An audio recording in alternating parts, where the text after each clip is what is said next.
नमस्कार। मैं doctor Amitabh Banerjee. UHO universal health organization की तरफ से हम आपको कुछ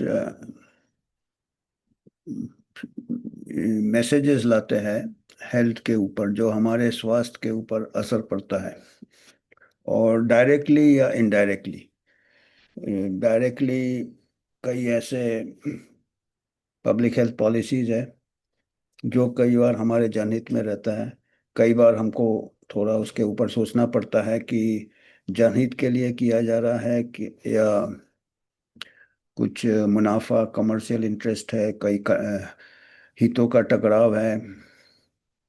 डायरेक्टली कई हमको हमारे स्वास्थ्य के ऊपर, हमारे हेल्थ के ऊपर कुछ ऐसे डेवलपमेंट्स होते हैं जो हम आपको, पर कुछ ऐसे डेवलपमेंट होते हैं जो कि हमको आम लोगों को आम लोगों को इसके बारे में पता नहीं चलता है, न ही वो उसको समझ पाते हैं या समझ पाएंगे कि वो कितना कई बार हमारे हेल्थ में खतरा कर सकता है। और हम इससे बिल्कुल हमको इसके बारे में बिल्कुल पता भी नहीं चलता है। जैसे कभी कभी आप, दूसरा मैं उदाहरण दूंगा जिसमें आप समझ सकते हैं कि ये कितना गहरा समस्या है और कितना गहरा, एक प्रकार से हम फ्रॉड कहेंगे। मतलब फ्रॉड, जहाँ पे फ्रॉड होना नहीं चाहिए, जहाँ पे हमको विश्वास रहता है, एक हम आखिरी विश्वास रहता है कि हमारा ये सही निर्देश आएंगे, यहाँ से सही रिसर्च होगा। आज हम रिसर्च फ्रॉड की बात करेंगे। तो वो रिसर्च फ्रॉड हम सीरियसली नहीं लेते हैं, पर मेडिकल फील्ड में रिसर्च फ्रॉड हमारे हेल्थ को काफ़ी नुकसान पहुंचा सकता है। वो ऐसा ही है कि आप कभी कभी देखते हैं बड़े बड़े ब्रांड का पनीर में मिलावट आता है।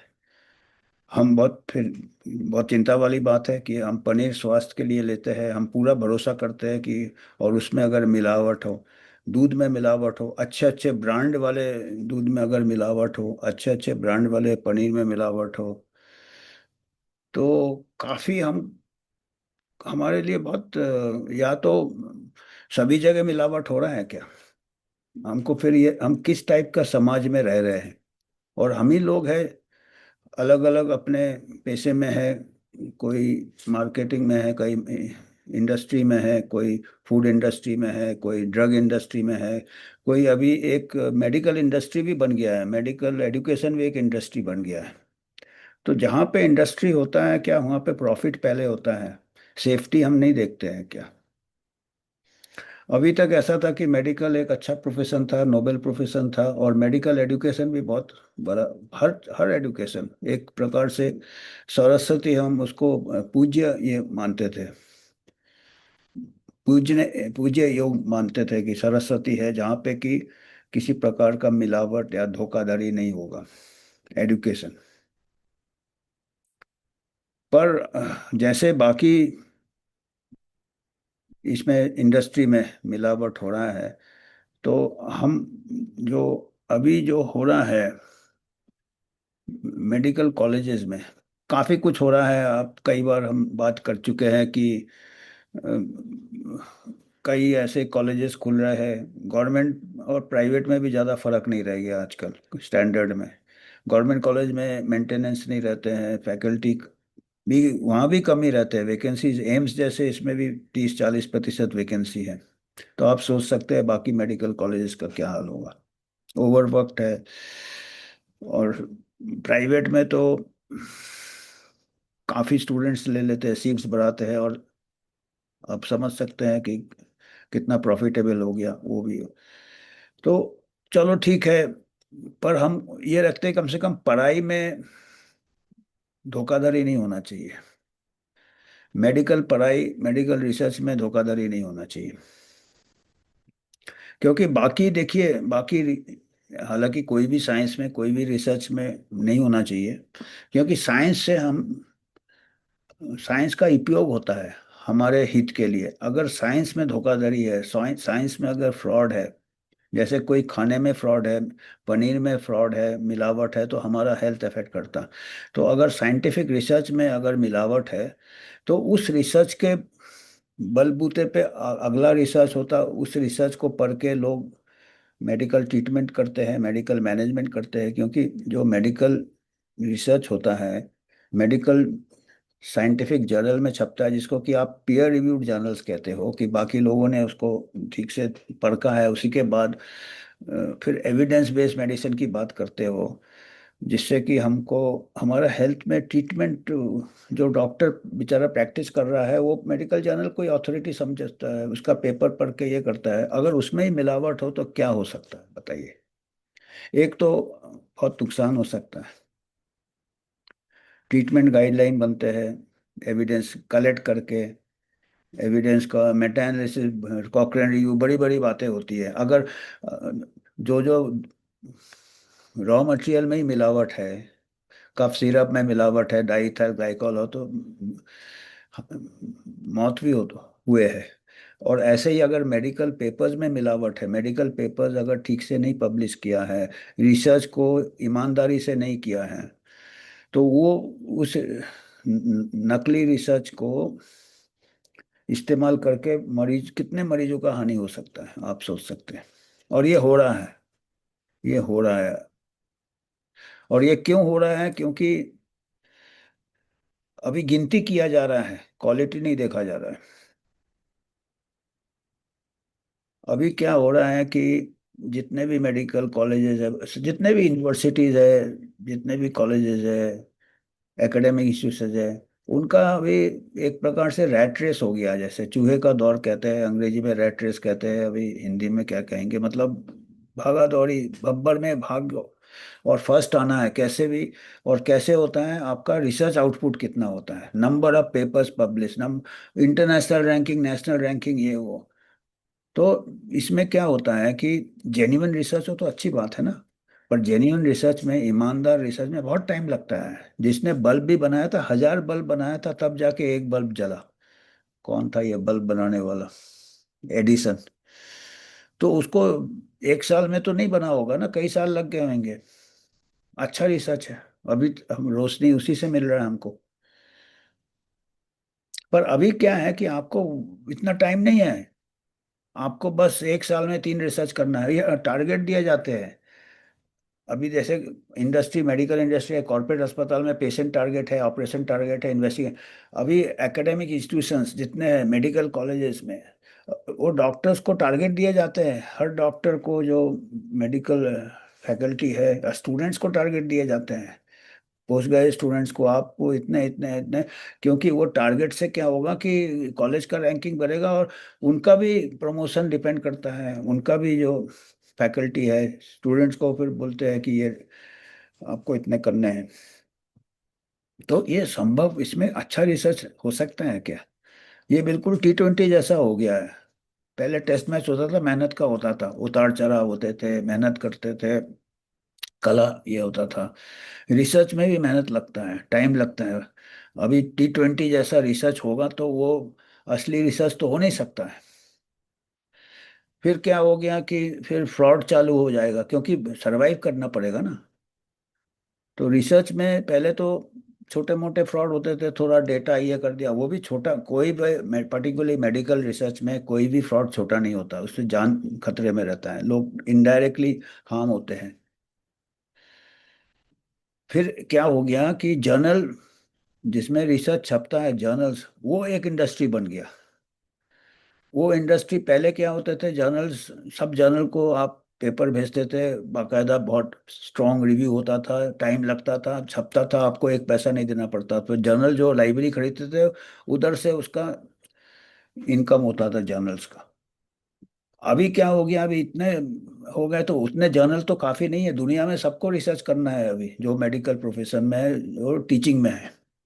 उसको फिर प्रमोशन नहीं, जॉब नहीं, और जॉब मिलने के बाद भी उसको टारगेट दिया जाता है। तो वो उसको क्या है अभी, वो कैसे करेगा? और इतने जर्नल्स भी नहीं है, तो जर्नल्स का इंडस्ट्री, सपोर्टिंग इंडस्ट्री आ गया, वो भी एक फ्रॉड चालू हो गया। ओपन एसेस जर्नल्स हो गया कि आप, दूसरा एक मॉडल चालू हो गया, पेड जर्नल्स। ऑथर से पैसे दो और वो रिसर्च पब्लिश कर देगा आपका। प्रॉफिट मोटिव आ गया। वो जरूरी नहीं है कि हर ओपन एसेस जर्नल गलत है। कई बहुत अच्छे ओपन एसेस जर्नल है, मैं भी एडिटर हूँ ओपन एसेस जर्नल का। उसमें भी आप प्रोसीजर फॉलो करोगे।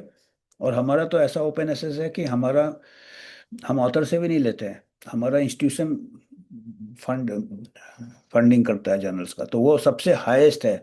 ना हम रीडर से लेते हैं पैसा, ना हम ऑथर से लेते हैं। उसको प्लैटिनम ओपन एक्सेस कहते हैं। वो हाईएस्ट फॉर्म ऑफ ये है जो कि हम जिस हमारा किस्मत अच्छा है कि जो जर्नल हम ये कर रहे हैं, हमारा सोसाइटी जो है, हमारा इंस्टीट्यूशन है, जो हमारा यूनिवर्सिटी है, वो पूरा फंडिंग करता है उसका। तो ये एक नेक काम कर रहा है वो। बाकी जितने जर्नल्स है वो एक इंडस्ट्री बन गया। ऐसे आजकल ऑनलाइन सब हो जाता है, ज़्यादा इन्वेस्ट भी नहीं करना पड़ता पब्लिकेशन। वो पैसे लेके करता है। अब उसमें गारंटी देता है कि आपका एक हफ्ते में हम पब्लिश कर देंगे, 10 दिन में पब्लिश कर देंगे। तो कई बार तो ऑथर कैसे भी लिखे, पैसा दे, पब्लिश हो जाता है ओपन एक्सेस में। तो उसमें क्वालिटी धीरे धीरे कम होना चालू हो गया। उसके बाद क्या होता है कि उसके बाद क्या हुआ, अभी एआई आ गया। तो एआई पेपर लिख देगा आपका, एआई जनरेटेड। जैसे एआई जनरेटेड नकली वीडियो बन रहा है, नकली पेपर बन रहा है, नकली आर्ट बन रहा है, अभी एआई जनरेटेड रिसर्च बन रहा है। वो डेटा भी नकली, ये भी नकली, और लिखेगा भी, और वो भी आपको कुछ नहीं करना पड़ेगा। इतना नीचे गिर गया है। और वो जो ये सब करते हैं उनके मैक्सिमम पेपर हो जाते हैं बिगर एफर्ट के। यहाँ तक भी है अभी। एक कदम और आगे हो गया। ऐसे बिचौलिया आ गए हैं, जो एक एजेंसीज आ गए हैं, जो कि आपका वो अपना आपको अप्रोच करेंगे। जितने भी उनको मालूम है, स्टूडेंट है, पीजी स्टूडेंट है, फैकल्टी है, उनको पब्लिश करना है। और डॉक्टर के पास टाइम कहाँ है? अगर पब्लिश करेगा, मरीज कब देखेगा? ये देखिए, ये जो कानून बनाए हैं, कभी कभी तो ऐसा लगता है कि ये जो सपोर्टिंग इंडस्ट्रीज है, सपोर्टिंग फ्रॉड को सपोर्ट करने के लिए कानून बनाए हैं। जो भी बड़े बड़े एक्रेडिटिंग बॉडीज है, एनएमसी नैक वैक यूजीसी, क्या है पता नहीं, पूरे वर्ल्ड में ऐसे ही चल रहा है। तो कुछ ऐसा ये बनाओ जिससे कि डिमांड क्रिएट करो, सप्लाई डिमांड, सप्लाई डिमांड, और जितना ज़्यादा डिमांड बढ़ेगा उतना ज़्यादा कॉस्ट ऑफ। तो अभी क्या है कि ऐसे कुछ मिडिल एजेंट्स आ गए हैं जो कि वेल ऑर्गेनाइज्ड है। वो आपको अप्रोच करते हैं कि आपको कोई नहीं, आपका हम पेपर लिख के देंगे ना। वो भी एआई जैसे जनरेट करेंगे या जैसे भी करेंगे, वो थोड़े, उन्होंने एक कला बना लिया है नकली पेपर लग, पेपर मिल चलाएंगे वो। तो आपने आउटसोर्स कर देना है जैसे। यहाँ तक कि हमने एक मेरे पास कोई लाया था, उसमें आपका लिस्ट ऑफ आर्टिकल्स दे दिया है कि ये आपको कौन सा आर्टिकल लिखना है, आपके सब्जेक्ट में कौन सा फिट हो रहा है, टाइटल भी बना दिया। आपको कुछ नहीं करना है। अलग अलग रेट्स हैं, आपको फर्स्ट ऑथर बनना है, सेकंड ऑथर बनना है, थर्ड ऑथर बनना है, फोर्थ। तो उस हिसाब से आपके पैसा देना है, रेट। जैसे कोई मतलब इकोनॉमिक क्लास, बिजनेस क्लास है, first class, AC two tier, Rajdhani के टिकट है, ऐसे बर्ड्स के लिए आपको पैसा देना है। आपको लिखने वाले गोस्ट राइटर लिख देंगे आपके आर्टिकल। और वो यहाँ तक कि जो कि अच्छे जर्नल में, मतलब अच्छे जर्नल इन द सेंस कि कई ऐसे, अभी हम क्या बताएं, बड़े बड़े इंडेक्सिंग बॉडीज में भी कुछ ऐसे जर्नल्स इंडेक्सिंग हो जाते हैं, पता नहीं कुछ वहाँ भी बिचौलिया होंगे या बैकडोर होगा, क्या होगा। उस जर्नल में छपने से आपका स्टेटस और बढ़ जाता है। Q1, यहाँ तक हमने, किसी ने हमको Q3 भी दिखा दिया, Q1 Q2 Q3, मैंने बीचों बीच का जर्नल जो कि अच्छे इंडेक्सिंग में आ गया, वो कैसे आ गया, ये भी क्वेश्चन है। इतना ज़्यादा है, इतना ज़्यादा आजकल पेपर, हजारों हजारों पेपर रोज, इतना रिसर्च होता है। तो अभी हम पता नहीं हवा में उड़ते शायद, अगर इतना हमारा एडवांस हो जाता साइंस। तो सभी, अब इसमें क्या हो रहा है कि कई जेन्युइन पेपर भी छुप जाएगा आपको, और सब फ्रॉड पेपर है। और ये आपका खाना का मिलावट जितना ही ये खतरनाक चीज है। और कुछ लोग बस पेपर अपने काउंट बढ़ाते रहते हैं, और वो नुकसान कितना करते हैं वो शायद खुद ही नहीं समझते हैं। तो इतना दूषित हो गया वातावरण, मतलब एकेडमिक वातावरण भी इतना दूषित हो गया। और ये आपको मैं कुछ स्क्रीनशॉट दिखाऊंगा, क्योंकि आपको भी उसमें दिखाऊंगा। मैंने थोड़ा मास्क कर दिया है ऊपर नीचे वाला, कहाँ से आ रहा है, कौन सा जर्नल है, ये है। क्योंकि ये कुछ साल पहले, आज से 5-6 साल पहले, एक अमेरिकन लाइब्रेरियन था जेफरी बील, उन्होंने चालू किया था ऐसे फर्जी जर्नल्स का लिस्ट, बील्स लिस्ट निकाला था। और उनके अगेंस्ट इतने लिटिगेशन हो गए, इतना प्रेशर हो गया, यूनिवर्सिटी से भी प्रेशर आया उनके, और उनको फिर अल्टीमेटली नौकरी छोड़ना पड़ा, कंट्रोवर्सी करना पड़ा। क्योंकि मैं जो कह रहा था ना, इसमें सभी का ये है शायद, लगता है मिली भगत है। क्योंकि आप अगर ऐसे कानून बनाओगे तो ये इंडस्ट्री का ये होगा, फिर इंडस्ट्री फिर ये प्लेसमेंट करेगा, फिर इंडेक्सिंग बॉडी करेंगे यूजीसी को कि ये आप समझ रहे हैं बात को। जैसे महामारी डिक्लेयर कर दो तो टीके का भी ये बन जाएगा मैंडेट, तो फिर ग्लव्स का भी मैंडेट, ये मैंडेट। तो ऐसे अगर आप पब्लिकेशन भी क्राइटेरिया बनाते रहो तो फिर ऐसे होगा। और ऐसे में मरीज कौन देख रहा है, सब पब्लिकेशन में लगे, क्योंकि जिसका जितना ज़्यादा पब्लिकेशन होगा उसका रेटिंग ज़्यादा होगा, जबकि बेशक वो टीचिंग नहीं कर रहा है, चाहे मरीज भी ठीक से नहीं देख रहा। अगर वो पब्लिकेशन ही करेगा तो मरीज जो जो जो उसका काम है। अब मैं अपना घर में कारपेंटर है, प्लम्बर है, उसको बोलूंगा तुम भी पेपर लिखो, तो वो कब प्लम्बिंग करेगा। मेडिसिन का काम उतना टाइम कंज्यूमिंग होता है। मैं तो खुद जब इलाज कराने जाता हूँ, मैं देखता हूँ जिसका कोई जीरो पब्लिकेशन है उसके पास इलाज कराता हूँ। कोई सर्जन हो या कोई हाथ का काम करने वाला यार, वो। और मेरा जो खुद का अनुभव है, वो बेस्ट सर्जन रहता है, बेस्ट है, जो कि रिसर्च के बारे में सोचता ही नहीं है। पर उसका एक्चुअल एकेडमिक स्टैंडिंग जीरो होगा, जबकि पूरा काम ओटी में कर रहा है, ये कर रहा, हमने खुद देखे अपने इसमें। तो आप भी जब जाओगे किसी डॉक्टर के पास, जब देखोगे इतना रिसर्च किया इतना, तो जरा बच के रहना। एक्सेप्शंस होते हैं, पर बाई एंड लार्ज ये। तो मैं कुछ आपको स्क्रीनशॉट दिखाऊंगा, जिससे कि अभी मैंने मास्क कर दिया जर्नल का नाम, हम कल पता चले अपने को भी बील जैसे। तो पर ये चीज़ें जो लोग सुन रहे होंगे, जो स्टूडेंट्स फैकल्टी, उनको समझ में आ रहा होगा कि ऐसा हो रहा है। शायद उनको भी मजबूरी में करना पड़ रहा है, कई बार मजबूरी में करना पड़ता है, पर वो नुकसान कितना हो रहा है मेडिक।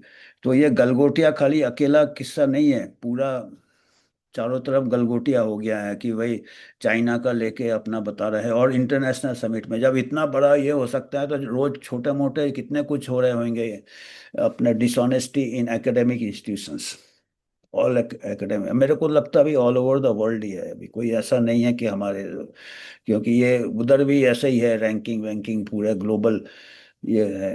और देख ही लिया है अभी कितना ये उधर तो, और हाई हाई स्टेक्स में होता है, जो बड़े बड़े फार्मा कंपनी ने बड़े बड़े टॉप जर्नल्स को कब्जा कर लिया है। वो तो लिखे हैं, उनके संपादकीय एडिटर ने लिखे हैं, रिचर्ड सिर ने बोले हैं। तो बाकी वो बड़े बड़े कब्जा कर लिया, और छोटे छोटे जर्नल जो जेब कट पिक पॉकेट छोटे मोटे ये, पर उसमें नुकसान हो रहा है, समाज को नुकसान हो रहा है, हेल्थ को नुकसान हो रहा है। तो देखते हैं हम कुछ स्लाइड शेयर अगर कर सकते हैं तो स्लाइड शेयर करते हैं। ये देखिए, ये बाएं तरफ यूनिवर्सिटी है, कैंपस है, और बस ये तो थोड़े दिन में ऐसे ठेले लग जाएंगे जो भाई ये लो पेपर, लो पेपर लो, बोली लगेगी जैसे वो बिकता है। और ये पेपर जाके वो सबमिट कर देंगे, उनका रिसर्च काउंट बढ़ जाएगा, प्रमोशन हो जाएगा, यूनिवर्सिटी का रैंकिंग बढ़ जाएगा। ऐसे होने लगा, ये तो हमने पिक्चर में बताया ओपनली, पर ये ऑनलाइन चल रहा है, ऑनलाइन हो रहा है। ये यूनिवर्सल फिनोमेना है। मेडिकल फैकल्टी में, मेडिकल कॉलेजेस में जो रिसर्च के ऊपर इतना ज़्यादा डिमांड क्रिएट कर दिया है कि आपको रिसर्च करना ही है, साल में 3 ओरिजिनल रिसर्च, 3 पेपर, कहाँ से करेगा यार। पहले अपना ये सीखना पड़ता, कई साल काम करना पड़ता, तब रिसर्च का कुछ समझ में आता है। ये देखिए, ये मैंने एडवर्टीजमेंट्स, आप वेबसाइट में जाते हो, thank you we are currently unavailable, वो डायरेक्टली वेबसाइट तो बना के रखा है, पर वहाँ पे वो डायरेक्ट नहीं करते हैं, क्योंकि वो अंडरग्राउंड बिजनेस है। वर्किंग आवर्स दिया है, we will be get back earliest बताया है। पर उसके बाद meanwhile to help assist you, आप kindly fill out Google form below, नीचे एक फॉर्म दिया है, this will allow to review, और उसको फिर एक लिंक दिया है जहाँ पे आप फॉर्म भेजो। वहाँ पे फिर आपको अगला ऑफर आएगा, अगला ऑफर आएगा कि भाई देखिए ये ऑथर के पोजीशंस है, पहले तो कई टाइटल्स आ जाएंगे कि आपको ये वाला आर्टिकल पसंद है। जैसे आपको दुकान में, साड़ी के दुकान में, शर्ट के दुकान में अलग अलग, ये कौन सा शर्ट पसंद करो आप, कौन सा, ऐसे आर्टिकल्स आएंगे आपके स्पेशलिटी के, ये आर्टिकल है, ये आर्टिकल हम लिखवा देंगे किसी से। मतलब आप, आपको खाली पेमेंट करना पड़ रहा है, कांटेक्ट करना पड़ रहा है, और आपका नाम से आर्टिकल छप रहा है। ये देखिए, पहला ऑथर का पोजीशन 1, ये ऑथर का सीक्वेंस है। फर्स्ट में, क्योंकि उसमें ज़्यादा ये, तो वो बोला वो तो फुल हो गया है, बुक हो गया है। सेकंड ऑथर का खाली है 13,000, थर्ड ऑथर का 12,000, चौथे ऑथर का 10,000, पांचवे का 8,000, छठवें का 6,000। उसके बाद ये एडिशनल और हैं पबमेड आर्टिकल्स। पबमेड एक मेडिकल इंडेक्सिंग होता है, उसमें आपका आर्टिकल का, रिसर्च का स्टेटस बढ़ जाता। तो उसका आर्टिकल्स के लिए आपका आखिरी ऑथर के लिए भी 15,000 से लेके 25,000 एक पेपर के लिए आप दोगे तो पबमेड इंडेक्स जर्नल में आपका पेपर छपेगा। तो ये सब चल रहा है तमाशा। तो ये हम बता रहे थे कि ये मैंने कुछ आपको एग्जाम्पल दिया है, और ये अंडरग्राउंड क्या है, चल रहा है। और ये कैसे इन लोग बिचौलिया है, कैसे कमीशन देते हैं, कैसे जर्नल को ये करते हैं, क्या करते हैं, ये करते हैं। पर ये बड़ा, बहुत बड़ा एक इंडस्ट्री है, अंडरग्राउंड इंडस्ट्री है। तो ये, और इतना मुश्किल है नकली पेपर आजकल पकड़ना। एआई जनरेटेड, एआई का जो दुष्प्रयोग किया जा रहा है आर्ट में। तो यहाँ तक कि आइवेन एरेंस की, ओरेंस की एक है यूएसए में, उनका एक न्यूज़लेटर आता है डेली, रिट्रैक्शन वॉच में वो निकालते हैं फ्रॉड, पकड़ते हैं, फ्रॉड पकड़ते हैं कितने पेपर। और वो खुद कहते हैं कि बहुत कम फ्रॉड पकड़े जाते हैं। इतना मतलब मुश्किल है फ्रॉड पकड़ना। आपको मालूम है एआई जनरेटेड और ये जनरेटेड फ्रॉड पकड़ना बहुत मुश्किल है। और वो तो ये उन्होंने एक जगह लिखा भी है कि सबसे कॉमन आउटकम जो है ये फ्रॉड का, सक्सेसफुल कैरियर, एकेडमिक कैरियर। तो आप ये सोच सकते हैं कि इससे हम क्या ये दे रहे हैं, शिक्षा दे रहे हैं हमारे जो स्टूडेंट्स लेवल से। अगर आप ये सब मजबूर कर रहे हैं उनको, एक प्रकार से मजबूर कर रहे हैं कि ये सब अपनाए वो, नहीं तो उनको एग्जाम में नहीं बैठने देंगे या पास नहीं होने देंगे, या फिर फैकल्टी को भी, यंग फैकल्टी से स्टार्ट हो जाता। तो उनको ऐसा डिसऑनेस्टी तो करना पड़ता है। और देखिए इसमें फार्मा का भी बहुत हाथ हो सकता है। वो तो चाहेंगे ऐसे डॉक्टर है जिनको पेपर लिख देंगे, वो अपना दवाई के बारे में बहुत अच्छा काम करता है, दवाई ऐसे पेपर आने लगेंगे, फिर वो एविडेंस बेस्ड बन जाता, फिर एआई पकड़ता है। अभी आजकल लोग क्या करते हैं, एआई में सर्च करते हैं, एआई बताएगा ये एविडेंस है। और वो सब एआई जो करता है, वो जो कचरा पड़ा है ना, जो ये कचरा बन रहा है पेपर मिल से, वो कचरा पकड़ के वो उसका समरी बनाता है। तो आपको एआई भी गलत ये दे रहा है। लोग सोचते हैं एआई इज अनबाइस्ड। अनबाइस्ड तभी होगा ना जब जेन्युइन रिसर्च होगा हवा में। हवा से वो कचरा पकड़ता है, ऑनलाइन या जो भी क्लाउड वाउड जो भी कहते हैं, तो कचरे से भरा हुआ है आजकल का रिसर्च। तो ये कितना डेंजरस है, आप सोचो, हम किससे, हम ऐसे टॉलरेट कर रहे हैं।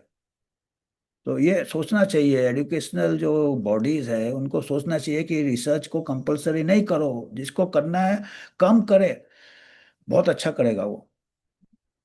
एक साल में तीन नहीं, 10 साल में एक रिसर्च निकाले, अपने लाइफ टाइम में एक रिसर्च निकाले। अच्छे रिसर्च में लाइफ टाइम निकल जाता है।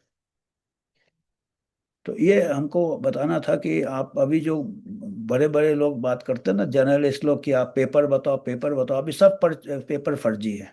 All are controlled by, genuine researcher कोई बचा ही नहीं। इतना भीड़ भाड़ में जेन्युइन रिसर्चर बेचारा धीरे धीरे धीरे धीरे चल रहा है, पैदल चल रहा है, और वो आगे पहुंच जा रहा है फ्लाइट में। वो जो एआई का इस्तेमाल कर रहा है, जो ऐसे एजेंट्स का इस्तेमाल कर रहा है, घोस्ट राइटर्स कहते हैं इनको, वो लिखवा देते हैं आपका पेपर में ना। और वो बेचारा सीरियस रिसर्चर का रिसर्च में इतना साल लगता है कि वो कोई पढ़ता ही नहीं है। तो क्या क्या बात करते हो आप पे, रिसर्च पेपर बताइए। और ये हर जगह हो रहा है, ऐसा नहीं कि हम फॉरेन जर्नल है ये वो सब पूरा वहाँ तो और ज़्यादा कंट्रोल है फार्मा का। पूरा फंडिंग करते हैं, पूरा डायरेक्टली इनडायरेक्टली पूरा फंडिंग करते हैं। अगर डायरेक्ट नहीं ऑथर को फंडिंग करते तो इंस्टीट्यूशन को करते, और इंस्टीट्यूशन ऑथर के ऊपर दबाव रहता है, ऑथर को फिर ग्रांट ही नहीं मिलेगा। तो ये बात मैं हम यूएचओ की तरफ से बताना चाहते थे। तो आपको कुछ फीडबैक देना बेशक दे सकते हैं। और हम एक वो करेंगे क्यूआर कोड, आपको कुछ कंट्रीब्यूशन करना तो आप कर सकते हैं। इंडिपेंडेंट यूएचओ का अकाउंट है ये। हम किसी फार्मा से या कोई प्राइवेट इंस्टीट्यूशन से या पॉलिटिकल पार्टी से स्पॉन्सरशिप नहीं लेते हैं। आप ही के मदद से हम आपको ऐसे समाचार